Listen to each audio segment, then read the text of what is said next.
అమ్మాయిలలో ఆత్మధైర్యం అలవర్చుకోవాలి. అప్పుడే ఆపద వచ్చినప్పుడు ధైర్యంగా ఆలోచనతో ఆ సమస్యను ఎదుర్కొనేగల శక్తి ఏర్పడుతోంది. ఎవరిని తొందరగా నమ్మకూడదు, కనిపించిన వారినల్లా పలకరించకూడదు. ఎందుకంటే ఈనాటి మన సమాజ పరిస్థితి అది. గత సంవత్సరం నందికొట్కూరు నందుగల ఎల్లాల గ్రామానికి చెందిన 9 సంవత్సరాల బాలిక అదృశ్య సంఘటన, ఇంకా ముచ్చుమర్రి గ్రామంలో జరిగిన సంఘటన, ఇలా చెప్పుకుంటూ పోతే మీరు ఇచ్చిన ఈ నాలుగు సరిపోదు.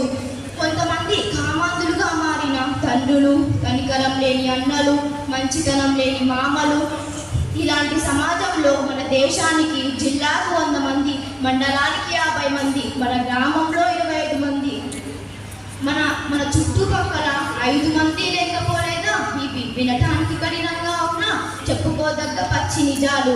ఇలాంటి సమాజంలో అమ్మాయిలు ఎంత జాగ్రత్తగా తమకు తాము ఎలా మలుచుకోవాలో నేర్చుకోవాలి. అమ్మాయిలకంటూ ఒక స్వీయ క్రమశిక్షణ జీవితంలో అలవర్చుకోవాలి. స్వీయ క్రమశిక్షణ ఎప్పుడైతే ఉంటుందో ఆత్మవిశ్వాసం, ఆత్మధైర్యం వాటంతటికి అవే వస్తాయి. స్వీయ క్రమశిక్షణ అంటే ముందు మన వస్త్రధారణ, అంటే మనం వేసుకునే దుస్తులు 1% అయితే మనల్ని మనం గొప్పగా చూసుకోవటం, మన పైన మనకు విలువలు పెంచుకోవటం.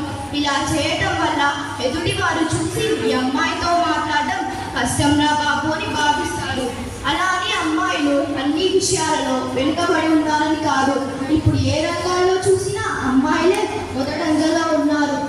ఉదాహరణ, మన తెలుగు బిడ్డ పివి సింధు, గౌరవ పద్మభూషణ్ అవార్డు గ్రహీత అన్నా రాజమ్మ చౌదరి, ఇంకా చిత్తూరు జిల్లాలోని ఒక ఇడ్లీ కొట్టు వ్యాపారి కూతురైన విద్యార్థి నవ్య CAIPCCలో జాతీయ స్థాయిలో 21వ ర్యాంకు కొట్టింది. అది ఎటువంటి కోచింగ్ సెంటర్లకు వెళ్లకుండా. అది తన గొప్ప. ఇంకా అతి చిన్న వయసులో మన రాష్ట్రపతిగా ఎంపికైన ద్రౌపది ముర్ము, అంతెందుకు మా శ్రీశైల మాత ఇంగ్లీష్ మీడియం హై స్కూల్లో ప్రధానోపాధ్యాయులు, ఉపాధ్యాయుల దగ్గర నుంచి అందరూ ఆడవారే. ఇలా నవ సమాజ కల్పనలో మనకంటూ ఒక స్థానం సంపాదించే వారిలో మన వంతు కూడా కృషి కలుపుదాం.